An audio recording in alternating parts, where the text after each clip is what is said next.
noite, empreendedoras! Estamos aqui começando mais um podcast chamado Elas Pode, que é um podcast voltado para mulheres empreendedoras. E eu estou com uma super empreendedora aqui, né? A doutora Karina. E ela é advogada, trabalha na parte do direito da família. E aqui ela vai dar um pouquinho de dica para nós aqui, né? Para falar um pouquinho sobre essa profissão dela, que é maravilhosa também, né? E eu vou mostrar ela para vocês, que ela é linda, tá? Já vou adiantando. Muito obrigada por ter aceito, doutora. É um prazer tê-la aqui, né? Compartilhar um pouquinho da sua experiência com a gente, né? Não, eu que agradeço. Boa noite a todo mundo, pessoal. Ju, muito obrigada pelo convite. Estou bem satisfeita de conhecer você presencialmente, né? A gente já tinha conversado algumas vezes, Sim. Mas pessoalmente eu não tinha ainda te conhecido. E você é maravilhosa, gente. Olha! A gente tá aqui batendo um papo antes de começar. Essa mulher é multifuncional, meu Deus do céu. Eu achei que eu ia vir aqui contribuir com alguma coisa. Tô saindo aqui com vários insights, isso sim. Ah, mas é isso. Eu digo assim, que aqui o podcast é isso, né? A gente é uma rede, uma ajuda a outra, né? Você pode me ajudar, eu posso te ajudar. Como a gente conhece pessoas, e é isso. Mulheres têm que agregar na vida de outras mulheres e não destruir, tá bom? Com então certeza. É isso que eu digo aqui, uma ajuda a outra. Vamos falar um pouquinho sobre essa profissão maravilhosa que é a sua, né? Você trabalha há quantos anos já? Eu sou formada desde 2019, né? Iniciei já quando saí da faculdade, já comecei a advogar e já me especializei de imediato em atender somente clientes voltados para direito de família. Então, eu costumo contar um pouco que eu despertei para o empreendedorismo, para a advocacia, no último ano da faculdade. Porque até 2018, meu foco era concurso público. Eu estudava para concurso público, pensava em ser promotora de justiça, na época eu estava ainda almejando concursos menores até chegar o que eu queria, mas durante muitos anos trabalhando como seletista, depois vendo como que funciona as atividades de funcionário público, eu falei, gente, não, isso não é para mim. Eu não tenho essa aptidão. E o meu esposo foi um dos grandes influenciadores nessa jornada minha da advocacia. Porque desde quando a gente se conheceu, eu já tinha começado a fazer direito uma época, eu tive que trancar porque eu perdi meu pai, então eu tive que fazer uma escolha. E aí, depois de muitos anos, quando eu conheci o Alan, falei, não, agora acho que é a hora de eu voltar a estudar. E na época o Alan estava no primeiro ano da faculdade e ele só falava uma coisa, eu vou ser advogado. E eu falava pra ele, não, eu vou voltar a estudar e eu vou fazer concurso público. E assim, me chamava a atenção essa vontade que ele tinha, sabe? E eu pensava, meu Deus, eu não quero. Porque na verdade, eu tinha uma crença muito limitante, que era a questão financeira. Então, eu pensava assim, eu só vou ter estabilidade financeira se eu tiver um concurso público. Se eu for seletista, eu não pensava que o empreendedorismo traria essa segurança que eu sempre quis para minha vida. Só que ao longo do tempo você vai aprendendo outras coisas, você vai conhecendo outras pessoas. E aí quando, enfim, eu me dei conta, o que eu precisava não era só a estabilidade financeira, que eu acho que isso é natural de todo mundo. Mas tinha outras coisas que o cargo público não iria me dar. Eu iria ficar extremamente insatisfeita, assim como eu já estava na CLT. Então, no último ano da faculdade, eu já comecei a me posicionar e a buscar coisas, estudar fora do direito em si, a parte do empreendedorismo, justamente para quando eu saísse da faculdade eu estivesse assim, pelo menos caminhando. Não estivesse rastejando nem engatinhando ainda. Eu já queria estar caminhando, pensando já a longo prazo. E deu super certo, porque foi ao longo do tempo, cada ano crescendo mais e criando essa autoridade dentro do direito de família, que hoje eu falei, não, era o caminho, era o momento e o empreendedorismo tem tudo a ver com isso. Sim, o que te influenciou a ter essa abordagem, entrar nessa parte do direito? Porque assim, a advocacia tem várias coisas, né? Tem várias áreas. Muitas áreas. Isso. E o que te levou a entrar nessa parte do direito da família? A gente na faculdade, nós escutamos o seguinte, que muitas vezes o aluno ele se apaixona pelo direito penal. Por quê? Ontem eu estava conversando com uma cliente minha e ela falou assim, nossa, eu estou participando agora do meu processo, estudando um pouco mais para entender, por causa da curiosidade, por que que não é igual nos filmes? Porque muitas vezes a gente vê nos filmes, nos seriados, uma abordagem mais criminalista, que é mais teatral, e a gente fala que o estudante ele se apaixona pelo direito criminal na faculdade, mas depois poucos seguem essa área por causa de N fatores.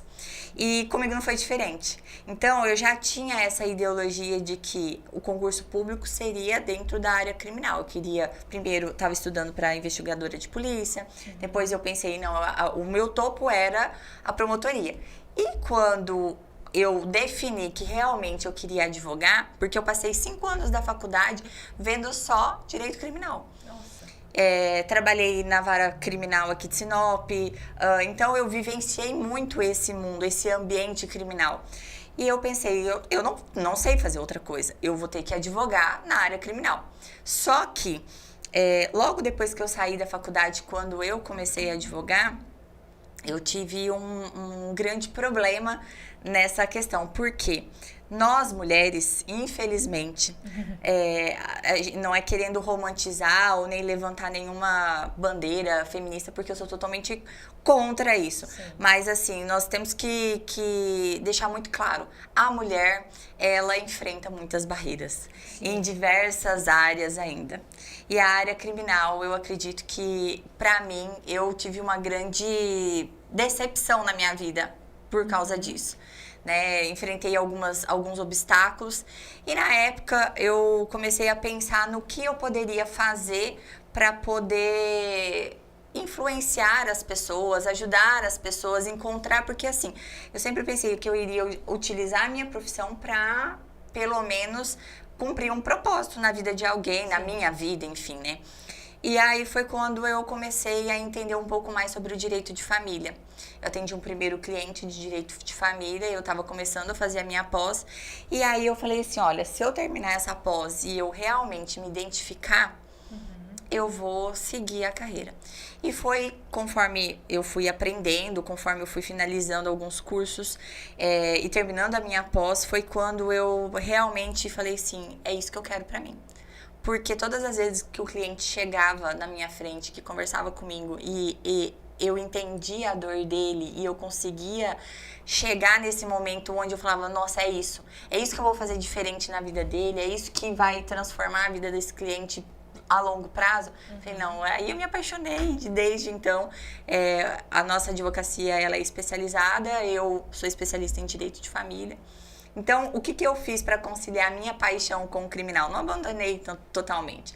Eu acabo atuando em casos que são coligados com o direito de família. Por exemplo, violência doméstica, temos muitos casos de abuso sexual envolvendo criança, né? Então, isso tudo envolve diretamente esse ambiente familiar. E aí eu consegui conciliar essa paixão minha pelo criminal e o direito de família. Aí você meio que casou uma coisa que você gosta, né? E acaba dando certo, né? Super certo. Parte. E, assim, na sua opinião, quais que é as vantagens e as desvantagens de você trabalhar nessa parte do direito da família? A desvantagem, eu acredito que seja, muitas vezes, a dificuldade que nós temos de lidar, por exemplo, com outros advogados que não são especialistas em direito de família. Para mim é um ponto bem específico. Por quê?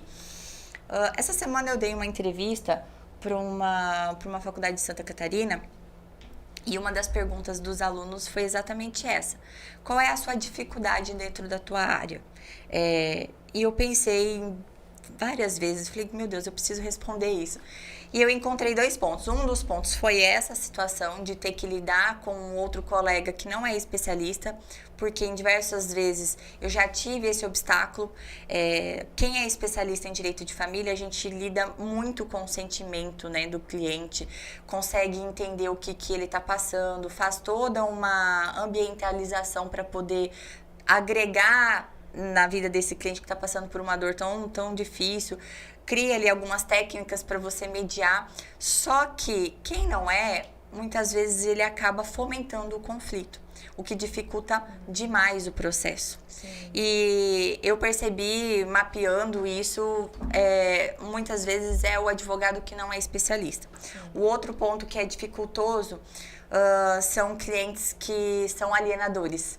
Não sei se você já ouviu falar sobre alienação parental. Ah, sim. A alienação parental, ela pode ser desenvolvida por o alienador pode ser qualquer um. Pode ser a mãe, pode ser o pai, pode ser um tio, pode ser uma tia, pode ser um avô, pode ser uma avó, pode ser o melhor amigo que está ali vivenciando a casa. E muitas vezes ela não acontece só depois do divórcio. Ela pode acontecer ainda durante o casamento, né? E a dificuldade dos processos quando você tem um alienador é muito grande. Por quê? Eu me sensibilizo demais com a criança. Eu sempre falo para os meus clientes, ele senta na minha mesa, eu falo para ele, pode ter certeza que aqui o meu foco é no seu filho. É ele que eu preciso proteger, de todas as formas. E quando tem um alienador, é muito complicado, porque o ambiente fica muito pesado. A gente, por mais que você tenta trazer ali algumas situações para o seu cliente se comportar, trazer algumas técnicas para ele responder, para ele lidar com aquele processo, a gente tem do outro lado uma pessoa que ela tá disposta a fazer tudo sem pensar no filho, pensando apenas no próprio umbigo, e isso é terrível, né? Mas o direito de família também tem muitas vantagens. Para mim, a maior vantagem foi ter me trazido a sensibilidade dentro da minha família, dentro da minha casa, Sim. dentro de ver o que as pessoas passam todos os dias e pensar assim, ser muito grata, porque às vezes a gente esquece de ser grato por pequenas coisas, né? E às vezes na correria do dia a dia, igual você estava me falando, você tem um monte de empresa, a gente fica focada em empreender o tempo inteiro na nossa empresa e às vezes a gente esquece quem está do nosso lado. Verdade. E isso me fez ver o quão pequena eu sou. Por exemplo, já teve clientes que chegou lá num dia que eu estava assim, me sentindo péssima. E quando ele contou a história dele, meu Deus, não, peraí. Deixa eu me colocar no meu lugar, porque o problema dele é muito maior que o meu. Sempre tem alguém com problema maior, né? Sim, com certeza. Terrível, né? Mas e desafios e essa parte boa, a parte ruim, qual que é o caso mais desafiador que você já teve, assim, que te falou, meu Deus, esse daqui foi difícil. Eu sei que é muitos anos, mas tipo, teve um que te marcou? Tem vários. Tem vários. Mas eu vou contar um especificamente que teve uma situação de alienação parental. É por isso que eu falo que lidar com alienador é muito complicado. E esse é bem recente, assim, teve uma situação onde o cliente, ele tinha já um acordo pré-fixado, regularizado a guarda, tinha sido feito o divórcio, já tinha sido estabelecido o período de convivência, que são as visitas. Só que o que dificultava ele conviver com a filha era o estado. Eles moram em estados distintos. E por causa da dor da mãe, por causa do sentimento dela de não saber separar, que o casamento faliu, mas a entidade familiar, pai e mãe, não pode falir de forma alguma, atrapalhou muito. E aí ela começou a dificultar o acesso do pai à criança. Foi aí que ele chegou até mim, não foi eu que fiz o acordo dele, e aí me indicaram, e ele chegou até mim e ele falou assim, doutora, eu quero conviver com a minha filha. Eu não aguento mais, eu quero passar final de ano com ela, eu quero passar férias com ela, eu quero poder passar meu aniversário com ela, e eu não consigo nem falar com ela. E aí a gente foi tentando pensar em algumas estratégias para poder abordar, até porque essa criança já fazia alguns dias, alguns meses que não tinha contato com o pai, então a gente precisava inserir ela também nesse ambiente.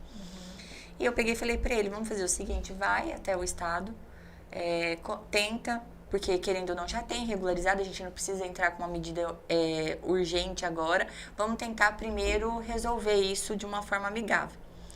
Só que eu fui explicando pra ele tudo o que ele precisava fazer. Quando chegou lá, a situação estava tão complicada, a menina estava tão alienada que ela vomitava. Ela não queria vir com o pai de jeito nenhum. Ela vomitava compulsivamente, ela passava muito mal. E a mãe falava, olha, você tá vendo, ela não quer ir. Mas não é que ela não queria ir. E aí ele falou assim, doutora, eu preciso que a gente resolva. A gente tentou de forma amigável, não conseguiu. Eu falei, não, a medida que nós temos agora é uma busca e apreensão. E expliquei pra ele. Pra mim é uma das piores ações que a gente tem, intervenção. Por quê? Porque dependendo de como a mãe reage ou o pai reage, quem está na posse da criança reage, a gente tem que pedir para que a polícia intervenha. E isso traumatiza demais a criança. E eu falei para ele, vamos tentar, mas eu vou aqui organizar alguns mecanismos pra gente, algumas ferramentas para não chegar nesse ponto. Sim. E foram assim, 4 dias de que eu não dormia, de que eu não pensava em outra coisa a não ser o problema desse cliente. A gente conseguiu, entrei com a ação de busca e apreensão. O que aconteceu finalmente? A mãe não queria entregar de jeito nenhum. Eu ia ter que pedir mesmo que o oficial fosse com a polícia. E ela mandava vídeos da menina vomitando. Eu falava, gente, não é possível. Aí o que eu fiz? Eu tive uma intervenção divina, só pode. E eu tive uma advogada que era especialista e que foi, assim, sensacional. Eu liguei pra ela. Falei, é bem complicado, assim. Às vezes tem advogado que não quer fazer esse jogo, sabe? Eu liguei pra ela e falei assim, olha, doutora, o negócio é o seguinte, eu tenho a decisão, já conversei com o oficial, mas eu não quero que a polícia vá buscar a menina, porque eu acho que vai traumatizar ela ainda mais. Sim. Falei, você me permite conversar com a sua cliente? Aí ela até assustou, né? Ela, doutora, eu não costumo. Eu falei assim, não, mas eu quero que você participe da reunião. E ela falou assim, tá, vamos tentar. Porque ela tava vendo a situação, sabe? E aí eu fiz uma chamada de vídeo com ela, já era tarde da noite, era umas 8 horas da noite. E eu fui conversando e eu fui tentando entender essa mãe. Fui tentando encontrar os motivos dela. E fui conversando e eu falei pra ela, você me permite que a sua filha veja o pai pelo menos por algumas horas e a gente vê como ela reage? A gente já tem uma decisão, mas eu não quero cumprir ela dessa forma. A gente pode fazer isso? Aí ela falou assim, não, pode. Eu consegui, não sei que jeito, eu consegui persuadir ela e ela entendeu. A criança saiu com o pai e a criança foi outra. Aquele medo, aquele receio era outro. Já não existia mais. Nossa. E aí a gente conseguiu cumprir a medida sem precisar agir de forma coercitiva ali com os policiais. E foi muito bacana, porque ele veio para Sinop, aí ele trouxe a criança para mim conhecer. Eu tinha conversado com ela também no vídeo, né? Eu falei, olha, vai lá, conversa com seu papai, ele só quer ver você, não sei o quê. E aí, quando ela chegou no escritório, ela lembrou de mim. Olha, lembro. E aí ela fez um desenho, tanto é que depois desse dia a gente começou a fazer. Toda criança que vai no escritório, a gente tem a pretensão de fazer um mural. E a gente vai pede para ela fazer um desenho, porque eu quero fazer um mural com todos os desenhos dos clientes que vão lá com os filhos, pra gente colocar, porque simbolizou muito, sabe? Sim. Mexeu muito com o escritório. E eu achei sensacional. Foi muito difícil, porque eu me envolvi emocionalmente, mas foi muito prazeroso no final, porque a gente conseguiu resolver o conflito sem precisar traumatizar ainda mais a criança. Você acha que quando você representa um divórcio, essa é a parte mais crítica de você representar um divórcio, ambas as partes? Quando tem filhos, você fala? Depende muito. Teve já situações onde não tinha filhos e foi extremamente dificultoso. O que eu tento fazer, Jussara, dentro do escritório com as minhas clientes, com os meus clientes? Eu mapeio esse cliente. Qual é a dor dele? O porquê que ele... o que vai trazer de obstáculos numa futura negociação? O que pode acontecer durante esse processo que isso vai mexer com o psicológico dele? Uhum. Eu tento mapear tudo isso e alinhar as expectativas desse cliente. Para ele entender que o processo tem um passo a passo, mas que depende muito mais dele passar por esse processo mais tranquilo do que de mim. Sim. E do judiciário. Porque às vezes a pessoa, claro, você sente uma ansiedade porque você quer resolver, você tá com um problema, você quer resolver, então você tem essa ansiedade. Você tem uma dor que, querendo ou não, é um sentimento que foi envolvido, independente de qual é o tipo de ação, se é um divórcio, se é uma questão de guarda, se é uma questão de alimentos. E você tem também todo um cenário de você se reestruturar. Por exemplo, em caso de mulheres que saem do relacionamento onde ela era o marido era o provedor. Então, ela vai ter que voltar ao mercado de trabalho. Então, tem tudo isso. E se você não alinha essas expectativas com o cliente, se sair uma decisão que não é favorável para ela de imediato, ela vai criar ainda mais essa ansiedade, ela vai trazer uma dificuldade ainda mais dentro desse processo. Sim. Então, antes da gente iniciar o processo, eu alinho todas essas expectativas para poder gerar essa sensação de que, quando acontecer algo muito ruim, ela já esperar e falar assim, doutora, você já me precaveu disso. Então, agora a senhora vai tomar essa decisão, né? A senhora vai fazer essa atitude. Sim. É esse o próximo passo? Então, ela já prevê, então ela já não cria mais essa ansiedade. E se, por exemplo, o pai ou, né, se o marido vai lá e acaba fazendo alguma coisa que vá trazer esse sentimento para ela de revolta de novo, ela já sabe como se comportar. Às vezes, já teve uma situação onde o cliente, ele não conseguia, ela sempre respondia, sabe? Vinha aquela raiva de ter que responder o marido que tinha traído, e ela respondia, já xingava. E quando ela veio pro escritório, eu falei pra ela, assim, olha, é o seguinte, não é assim que você vai resolver seu problema. Você reagindo vai causar ainda mais conflito, vai te dilacerar ainda mais, a sua ferida ainda vai continuar aberta. Então, nós vamos programar aqui que tudo que você for responder para ele, você vai conversar comigo antes. Sim. E aí foi indo, a gente foi direcionando e chegou a um ponto, o processo dessa pessoa já finalizou, chegou a tal ponto que esses dias eu peguei conversando com ela, eu falei assim, e aí, nunca mais deu problema? Ela falou assim, não, porque eu aprendi a não reagir.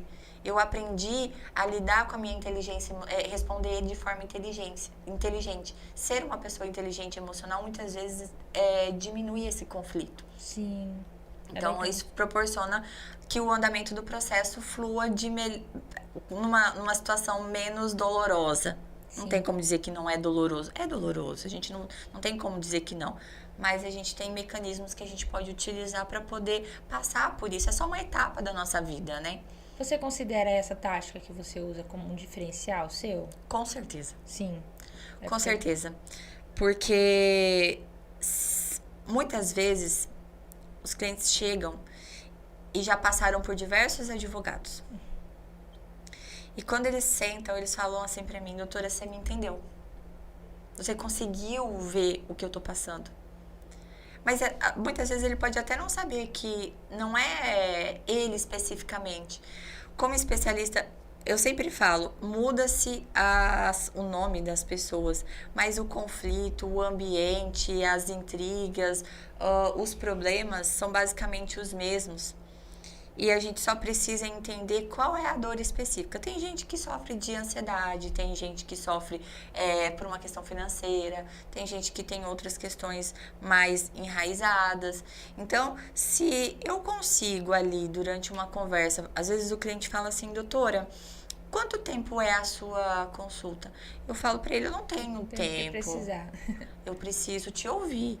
Eu preciso entender o que você tá passando. Eu preciso analisar, colher informações. Ou então, muitas vezes, o cliente me chama e fala assim, doutora, meu caso é bem simples. Eu tenho um divórcio, não tenho bens, não tenho isso, não tenho aquilo. Quanto que é? Aí eu falo assim, não é assim que funciona. Eu quero te conhecer.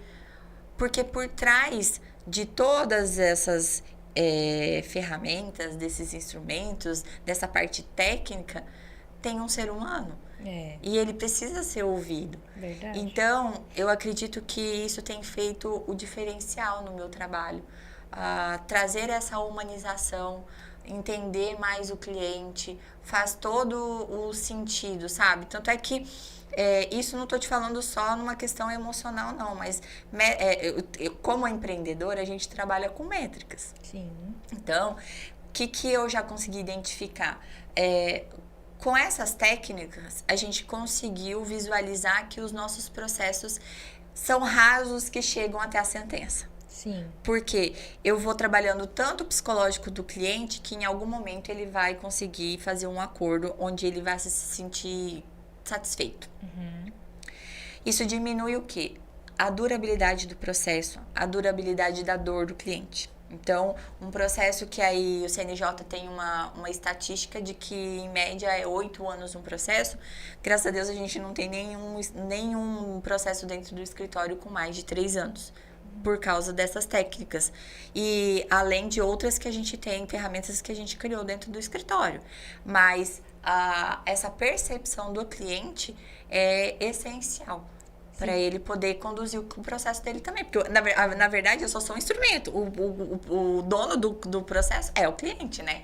E você acha que essa metodologia que você usa, ela promove sempre uma solução amigável no final de tudo? Sempre não.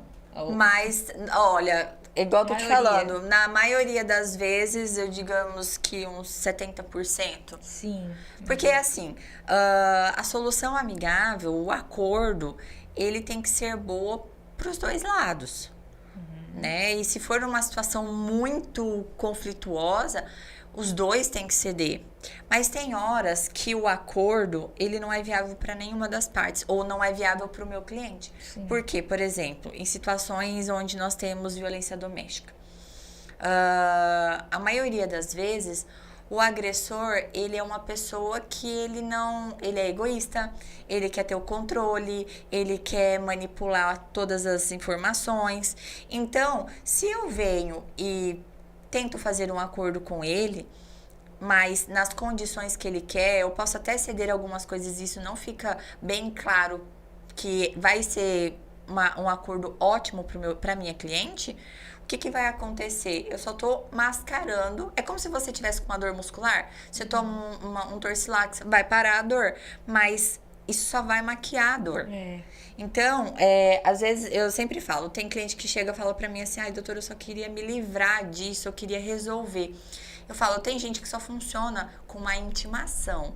Quando você equilibra o jogo, porque o agressor, ele tem que estar numa situação onde há um equilíbrio. Se você tiver desfavorável a ele, você pode ter certeza que você tá tomando um Torcilax pro seu problema. Você só tá maquiando a dor. Só vai... Bom, em outras situações, você vê aí acordos que são feitos, mas não são cumpridos. Por quê?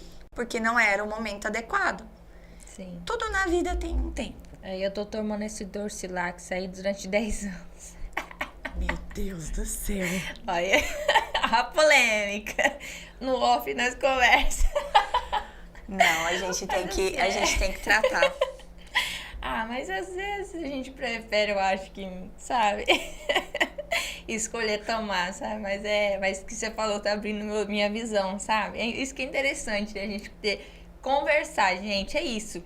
Entendeu? Conversa. Pra você tem, né? Às vezes você tem um pensamento e a pessoa tem outra. Ela abre seu olho, né? Fala, olha, daria até e tal, né? Visão diferente. Sabe o que eu penso? As pessoas precisam ser bem informadas. Informação e conhecimento te liberta. E é isso o intuito desse podcast. Por isso que eu chamo várias... o meu intuito é mulheres. Sim. Porque eu acho assim, que nós mulheres, nós estamos nessa... Como é que eu vou dizer? Tem todas as profissões pra mulher hoje. Sim. Então, não precisa chamar um homem aqui, porque uma advogada tem uma mulher, doutora tem uma mulher. Então, sim, eu prefiro trabalhar com elas, né? Acho que até me sinto mais à vontade. Mas é isso, trazer informação. Tipo assim, hoje você tá falando de alguma coisa que uma pessoa tá passando em casa. E ela fica sabendo que você trata de um jeito, sendo mulher também, né? Que a gente tem um jeitinho de trabalhar diferente. Principalmente essa tática que você usa de você entender melhor as partes, né? E é isso, trazer informações. Teve um cliente uma vez que falou pra mim assim, eu não sei por que eu vou te contratar. Não, eu não sei por que eu cheguei aqui no escritório e eu vou te contratar. Porque na sua rede social, você fala muito pra mulher, muito sobre o direito da mulher. E aí, ele me chamou a atenção e eu fui olhar. E o meu foco nunca foi falar, dar a voz só ou para a mulher ou para o homem. Por quê? Eu queria dar a voz para a criança. Ah, sim. Hoje está bem equilibrado, mas já chegou épocas no escritório onde eu tinha, acho que 80% dos meus clientes eram homens. Olha. E aí, assim, o legal é que as mulheres, raras às vezes que elas ficavam com raiva de mim, Sim. mas do outro lado, muitas vezes elas falavam assim, nossa, doutora, ainda bem que você entrou na vida dele, Olha porque aí. você conseguiu colocar juízo, ou que você conseguiu fazer ele entender que realmente ele precisa ser pai, precisa ser um bom marido, futuramente com outra pessoa, que ele precisa enxergar alguns erros. É difícil, por exemplo, eu atender, não porque eu não queira, mas é difícil homens que são agressores me procurar. E teve uma vez que teve uma situação que veio.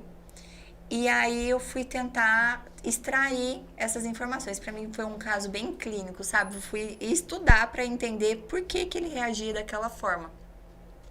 E aí foi conversando com ele, que aí teve um dia que ele falou para mim assim: eu não acredito que você conseguiu me fazer enxergar o meu erro.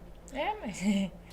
E aí foi assim, uma reviravolta tão grande que ele pediu até para escrever uma carta para ex-mulher, perguntou se ele poderia pedir desculpa. Eu falei para ele, falei assim, olha, eu acho que você tem que fazer o que tem dentro do seu coração. Consertar o que você já fez, não tem como mais. O que você pode é aprender com seus erros e não fazer isso mais. E aí ele conseguiu, foi buscar terapia, foi buscar outras formas de tratar isso que estava enraizado dentro dele. Sim. E foi muito legal. Esse foi um dos casos que eu gostei de trabalhar. Mas na maioria das vezes a gente sente isso, que as pessoas precisam só ser ouvidas. Sim. Né? E a dificuldade é muito grande, porque todo mundo visa dentro do seu negócio o lucro. Verdade. E quando a gente olha muito lucro, muito pro valor do que você vai ganhar, no final das contas que você vai estar ganhando para você pagar as suas contas no final do mês, você se esquece de fato qual é o seu propósito. Por que você faz o que você faz? Qual é o seu intuito? Na nossa vida, eu aposto que em determinados momentos da sua vida, você pensou, não, eu preciso que as pessoas me ouçam, eu preciso que as pessoas saibam da minha história, eu preciso ouvir outras pessoas. Como que eu vou poder fazer isso? Sim. Aí você criou o podcast. Sim. E aí a gente vai encontrando propósitos na vida, Sim. na vida da gente, né? É. E a advocacia familiarista é isso. Outras áreas, claro, a gente não usa tanto essa questão emocional, mas eu acho que o cliente ele precisa ouvir. É meio que psicólogo, né? As pessoas chegam assim, desabafa, né? E você tem que ouvir e ter um conselho, né? Dentro da lei. Você tem que... a gente chama essa técnica de rapport, de você se colocar no lugar do outro. Sim. Por exemplo, eu sou uma pessoa compulsiva por entender o cliente, porque eu gosto de ser bem atendida. Então, antes de ir pra cá, eu fui na Renner. Fui lá no shopping, entrei na Renner e tava escutando o áudio que tava passando na Renner. Aí tava falando assim, a Renner tem todos os estilos. Não, você tem seu estilo. E a Renner tem todos os estilos. Como que é? Pera lá. Você tem o seu estilo e a Renner tem todos. Sim.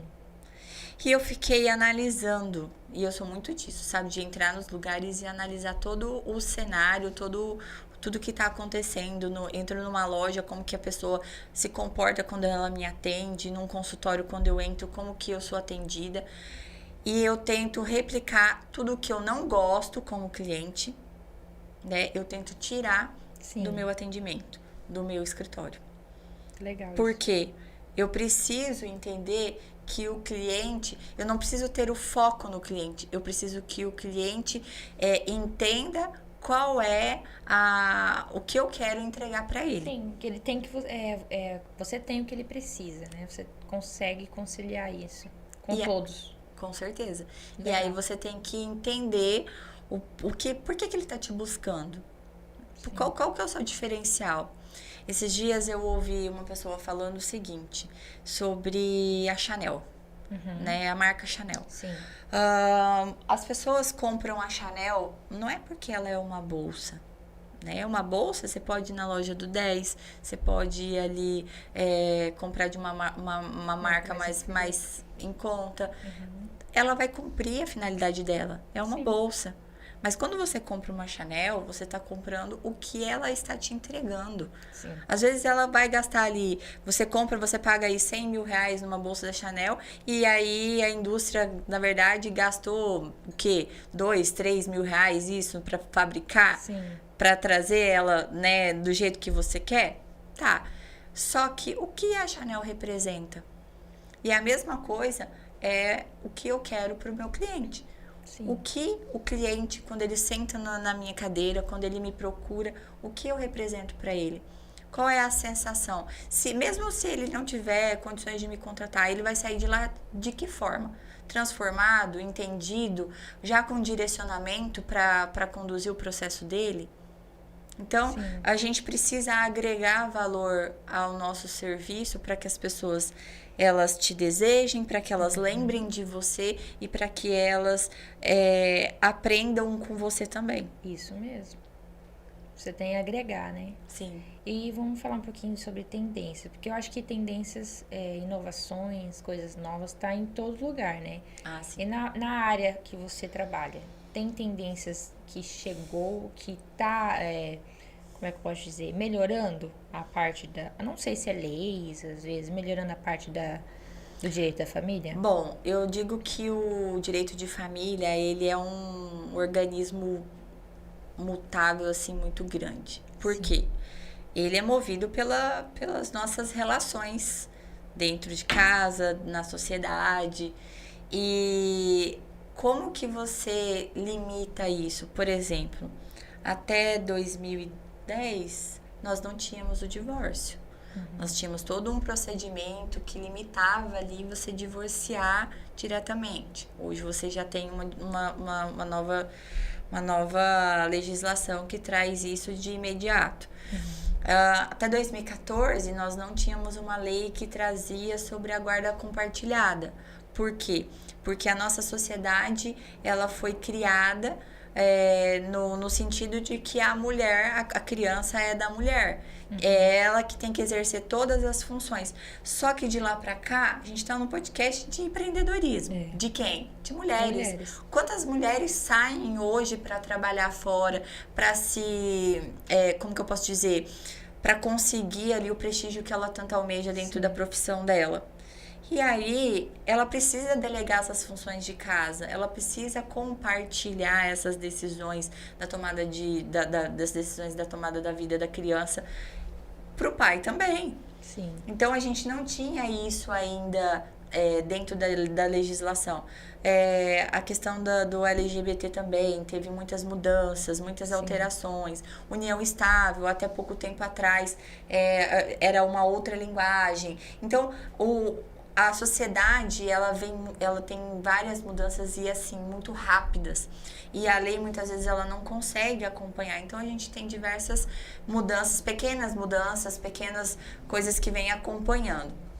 Agora, dentro do direito, dentro da advocacia, eu acho que o fator, assim, crucial foi a pandemia. A pandemia, ela acelerou o que era previsto em 10, 15 anos em 1 ano e meio, que é a digitalização.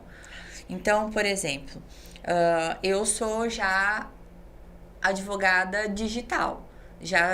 Tanto é que eu saí da faculdade em dezembro de 2019 e comecei a advogar no meio de uma pandemia, o fórum fechado. E eu imaginava assim, meu Deus, o que vai acontecer? Enquanto muitos colegas eu via fechando os escritórios, foi um ano que eu bati uma meta de faturamento que eu não imaginava. Olha. No meu primeiro ano de advocacia, com os fóruns fechados.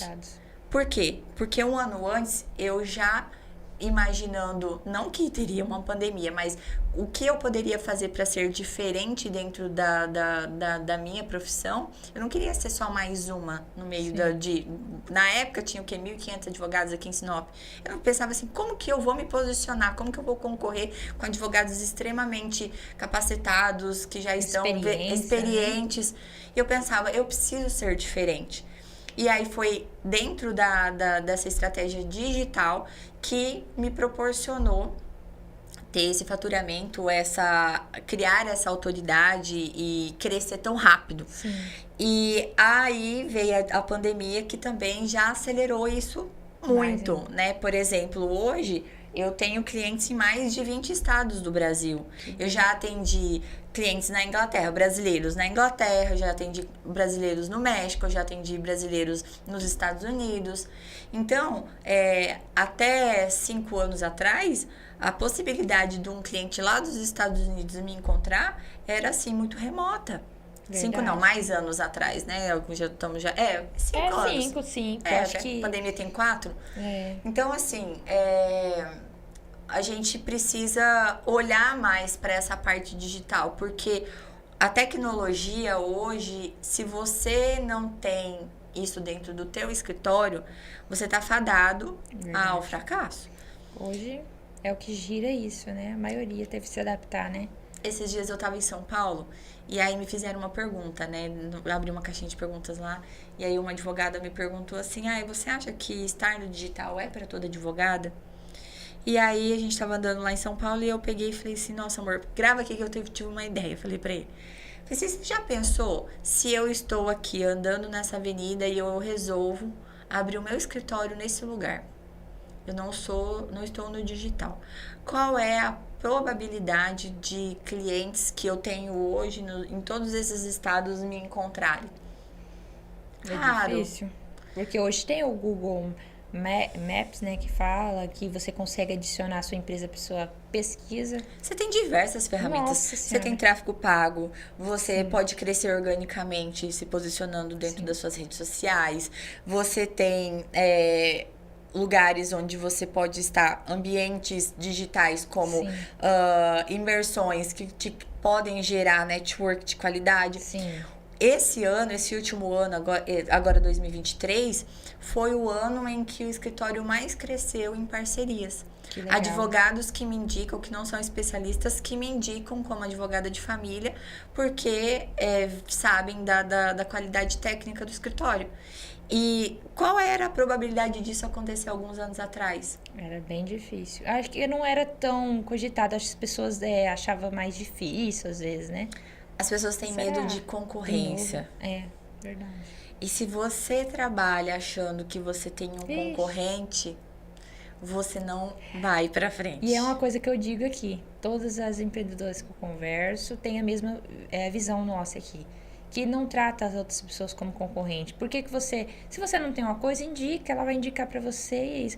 E eu quero cortar um pouquinho, aproveitar que a câmera tá em mim, de falar que eu tenho uma empresa de marketing. Se você não sabe, a minha empresa se chama Community. A gente trabalha na parte de estratégia de marketing, parte de filmagem.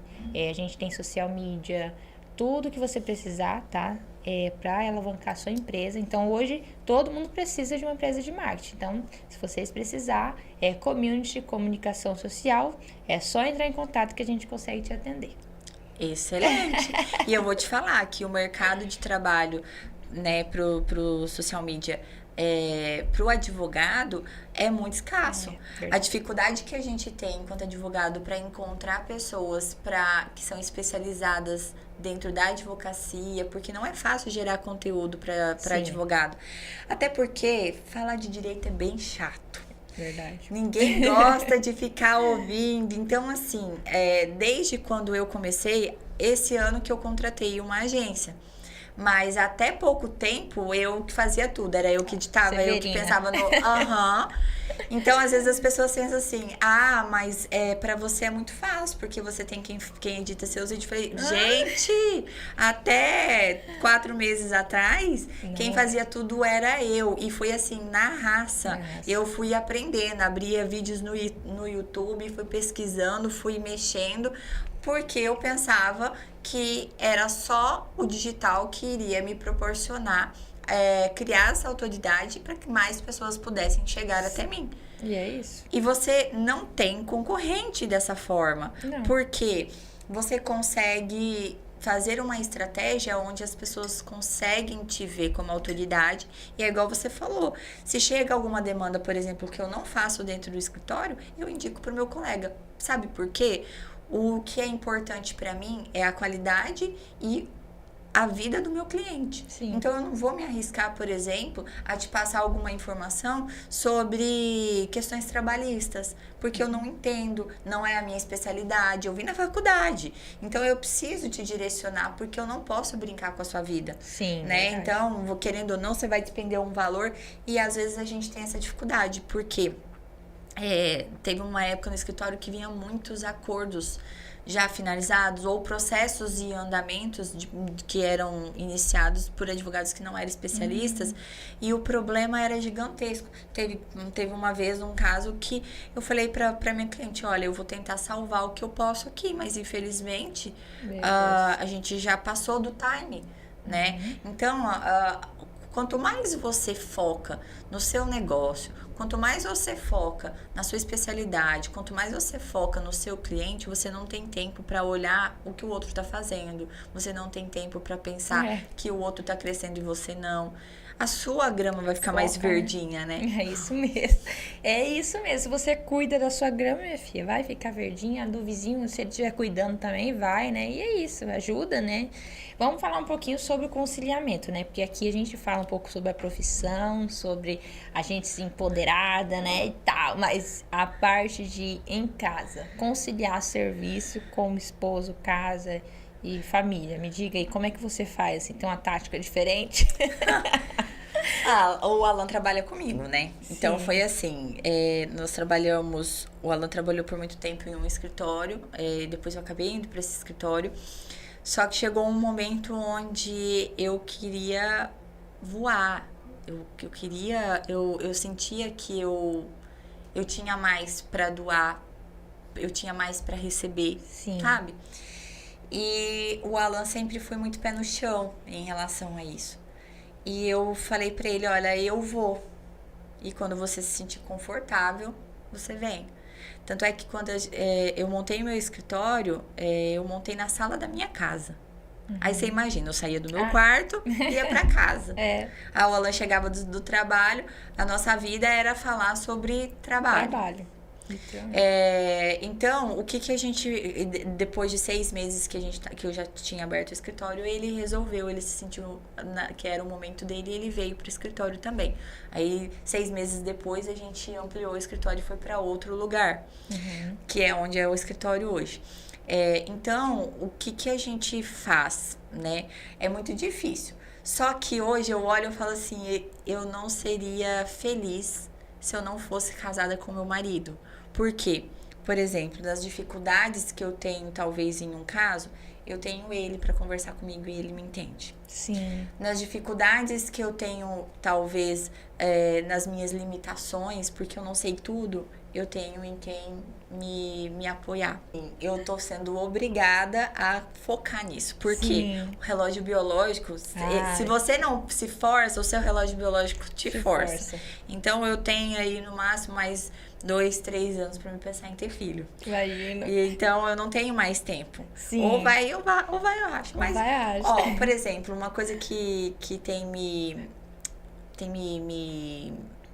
garantido, assim, uma satisfação muito grande são ações de adoção. Ah, que legal. E tem uma no escritório especificamente, que essa, quando eu terminei, gente, eu chorei muito quando eu terminei essa ação pra protocolar, enfim. Eu fiquei tão emocionada que eu terminei a ação, falei pra ela, falei assim, olha, se algum dia, se não for da vontade, porque não depende só da gente também, né? Se não for da vontade de Deus a gente ter filho, a gente vai adotar.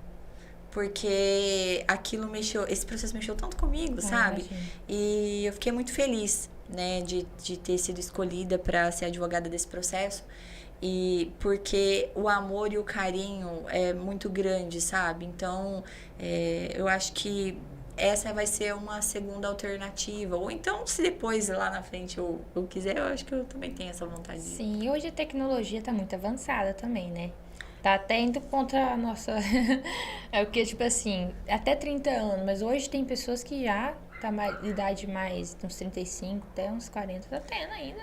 Mas eu acho mais difícil, porque a paciência já era, né? Ficou lá nos 30 a paciência. O Alan fala assim pra mim, os novos 40, os 40 é os novos 30. Eu falo assim, não, é verdade, né? A gente tá fisicamente diferente. Por exemplo, eu tenho 36, ou pra fazer 37. Eu lembro da minha mãe com 37 anos, eu pensava assim, meu Deus, quando eu tiver... Ela já tinha nós 13, já tinha eu e os meus irmãos. E eu pensava assim, meu Deus, não vai dar certo. Só que aí tem essa questão também da paciência. Eu sempre falei pra ela, eu não quero ser vó dos meus filhos, eu quero ser mãe. Tem que ser mãe, verdade. Mas eu acho que tudo tem um tempo, né? Tudo tem sua hora. E aí esse é o ponto que eu tenho, o ponto ainda que eu tenho pensado em conciliar com o trabalho. Mas a adoção, então você trabalha nessa área também? Sim, né? A adoção entra dentro do direito de família e eu gosto bastante. Que legal, legal. Eu tenho uma cliente que trabalha no orfanato. Ela é advogada lá dentro. Muito interessante essa parte. Vamos falar um pouquinho, você me falou sobre uma coisa que você está trazendo pra cá, né? Que você está querendo trazer essa inovação pra cá. Vamos falar um pouquinho sobre ou você não quer falar agora? Ai. Tá, vamos falar. Então, bora. Pode hablar. Em primeira mão, não falei isso pra ninguém. Aqui, filha, a gente só tem notícia top. É que eu arranco dela assim, meio que forçada. Nossa, isso é um compromisso. Gente, minha bochecha deve estar vermelha. Não, mas eu gostei, porque é uma coisa diferente, sabe? Eu vejo que não tem. Então, assim, é uma coisa diferente, é um diferencial que você vai trazer. E eu super apoio isso, é top demais, entendeu? Então, vamos já vender isso aí. Na verdade é um sonho já antigo, porque desde que eu comecei a entender mais e frequentar mais esse ambiente que estimula o empreendedorismo, eu pensava, gente, eu já quebrei tanto a minha cara, tenho 37 anos, eu já quebrei tanto a minha cara em tanta coisa, que em algum momento eu vou ter que usar isso para ajudar outras pessoas de outra forma, não o meu cliente final como advogada, né? E aí, de 1 ano e meio para cá, isso vem amadurecendo, que é fazer um curso voltado para quem ainda tá na faculdade e para quem tá recém-formado aí, perdido, quem tá ainda pensando como vai crescer na advocacia, ou estudantes do último ano, que é a maior aflição, né? Meu Deus, vou pegar minha carteira da ordem, o que eu vou fazer da minha vida? Eu monto um escritório, não monto, eu atendo, faço marketing no meu Instagram, não faço, as pessoas vão me chamar de blogueira, não vão, o que eu vou fazer da minha vida? E todas as vezes que... Até clientes meus já chegaram pra mim e falaram assim, Karina, você tem que pensar nisso, você tem que pensar nisso. Só que a gente acaba voltando tanto o nosso foco pra uma coisa, que isso vai deixando de lado, vai ficando esquecido. E a hora que eu cheguei aqui, que você falou que você faz tudo que você faz, eu falei assim, meu Deus, eu preciso tirar isso do papel. E aí eu já tô estruturando já, e ano que vem a intenção é lançar um curso voltado pra essas pessoas, pra ajudarem elas, né? Sim, é tipo uma mentoria, né? Que você consegue. Não vai ser, inicialmente não vai ser uma mentoria. Inicialmente vai ser um curso prático mesmo. Que legal. Por exemplo, qual é a dor desse público? O que eu faço quando eu saio da faculdade? Eu monto um escritório físico? Eu não monto? Eu me especializo? Eu não me especializo? Como que eu atendo o cliente?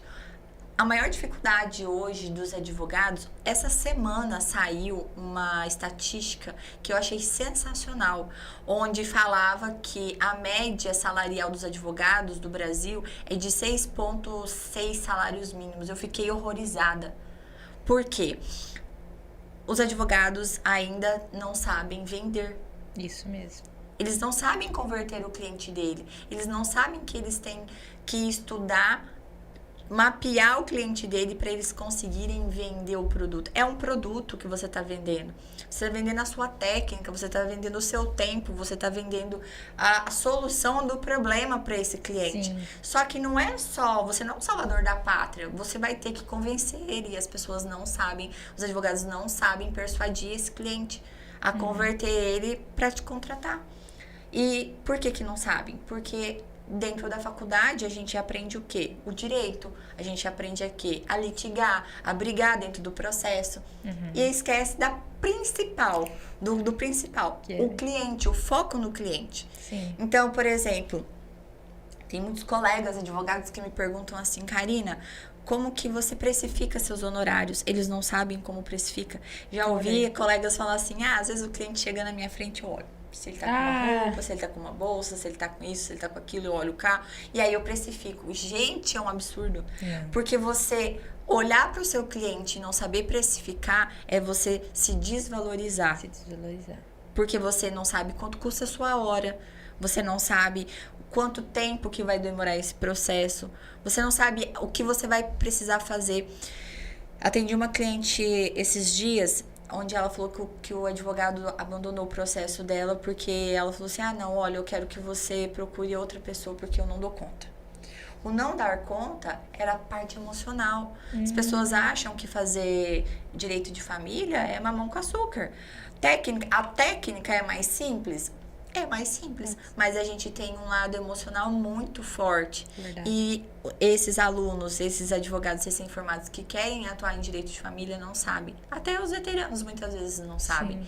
Então, essa é a intenção, abrir esse curso prático mesmo, ensinar a precificar, ensinar a se posicionar na rede social, ensinar a vender para esse cliente, a persuadir, ensinar a colocar a mão na massa. Por exemplo, agora final do ano a gente entra com uma gama muito grande de processos, de conflitos, de acordos que não são cumpridos ou decisões que não são cumpridas, porque é período de férias. Sim. Pais que querem pegar os filhos, tem lá decidido que metade das férias com o pai, metade das férias com a mãe, o pai vai buscar, a mãe não deixa, coloca empecilho, e aí procuro o advogado, meu Deus, qual é a ferramenta que eu vou usar? Que ação que eu entro? O que eu tenho que fazer?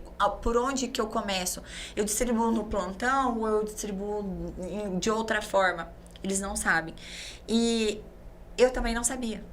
Então foi apanhando muito que eu hoje, né, consigo. Então eu acho que eu posso contribuir. Sim. Eu tenho ainda muito a contribuir com essas pessoas, porque eu quero criar pessoas que eu possa, por exemplo, concorrentes processuais, onde eu posso, igual você via, no próximo podcast eu chegar aqui e você me perguntar assim, Karina, qual é o seu desafio hoje dentro da advocacia familiarista? E eu não falar pra vocês, são os advogados que não são especialistas que fazem processo. Eu quero ter um advogado do outro lado que tenha o mesmo nível de consciência desse cliente. Sim. Que tenha o mesmo nível de processo, que tenha o mesmo nível de ética, que tenha profissionalismo. Então, podendo contribuir com isso na formação dessas pessoas, eu acredito que só venha a crescer, só venha a aumentar a qualidade, né, e quem se beneficia é o cliente, né? Nossa, muito legal. Gente, essa mulher é extremamente inteligente, né? Eu tô aqui assim, usando vergonha. Gente, vocês amaram ela como eu, né? Então aí, segue ela. Tá como seu Instagram? Fala aí. Karina, com K, advogada de família. Bem Pronto, simples. muito simples. É só colocar lá. Segue ela que logo essas novidades vai estar lá no Instagram dela, tá? Inclusive, quero ajudar muito ela nessa parte da filmagem. Vender meu peixe. Já estávamos aqui conversando já. Sim, vamos. Aqui nós auxiliamos isso também, tá? Quando a pessoa vem aqui e precisa, inclusive eu digo assim pra todas. Eu tenho uma visão diferente, sabe, das pessoas que trabalham no marketing. A gente, né, os meninos que trabalham aqui, a gente tem uma visão diferente. Você não pode ser a mesma coisa que tá todo mundo fazendo. O diferencial hoje é o que vai te chamar atenção. O que você tem de diferente? Porque advogado, igual você falou, tem um monte, asleira, né? E o que você tem diferente? E é isso que você tem que passar pro seu cliente. Ele fala, não, eu preciso da doutora Karina porque ela me mostrou ali um posicionamento, uma coisa que eu preciso nela. E é isso. E é isso que a gente trabalha com o cliente. Eu chego nele e falo, peraí, minha filha, não é assim não. Gravar um videozinho aí de qualquer jeito, sem um áudio legal, sem uma filmagem legal, tem que mostrar a presença. E é isso que a minha empresa de marketing faz. Então você segue lá também. Gente, vamos ficar por aqui, né? Que já passou, acho que 1 hora já de live. Mas vocês seguem a doutora lá, tá? Logo ela vem com mais novidades. E muito obrigada. De Eu que verdade, agradeço foi um de novo. prazer tê-la aqui de verdade, tá? Me identifiquei muito, já vamos conversar aqui algumas coisinhas que eu preciso também. Mas as portas vão estar sempre abertas aqui para trazer informação. Combinado, e espero vir novamente para falar quando o curso estiver estruturado, para conversar com você mais sobre isso, e quero te agradecer de novo, né, por ter disponibilizado esse tempo agora, sábado à tarde, aí as empreendedoras vivenciam, respiram, né, o negócio delas, e não tem hora, né, obrigada mesmo. Nada, que é isso, gente. E é isso, o nosso podcast vai ficando por aqui. A semana que vem nós retornamos com outras empreendedoras maravilhosas também. E daqui eu sempre digo pra vocês, aguardem sempre o melhor. E uma boa noite pra vocês e um bom final de semana.